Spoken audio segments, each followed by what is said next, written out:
নমস্কার সুপ্রিয় দর্শক, কেমন আছেন? আজকে 1 মে 2026। হঠাৎ করে কালকে প্রচুর ঝড় বৃষ্টিতে প্রচুর কাঁঠাল বাগান ফেলে দিয়েছে, গাছ শুয়ে দিয়েছে, কারো কারো ভেঙে গেছে। তাহলে কাঁঠাল বাগানগুলো শেষ হয়ে গেল? ভিডিওটা দেখুন, খুব ছোট্ট ভিডিও, এর মধ্যে আপনারা বুঝতে পারবেন কী করবেন এই মুহূর্তে।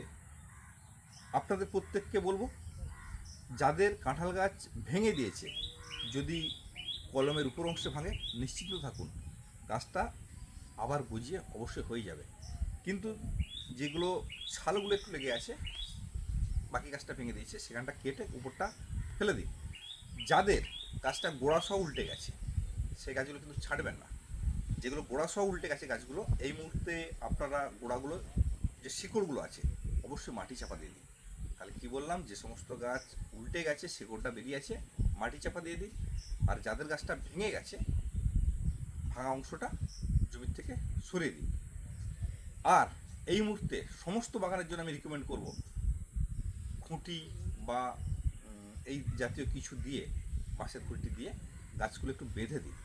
কারণ অনিয়ন্ত্রিত ঝড়ঝাপটা আপনার বাগানে কিন্তু ক্ষয়ক্ষতি করে দিতে পারে। ধন্যবাদ।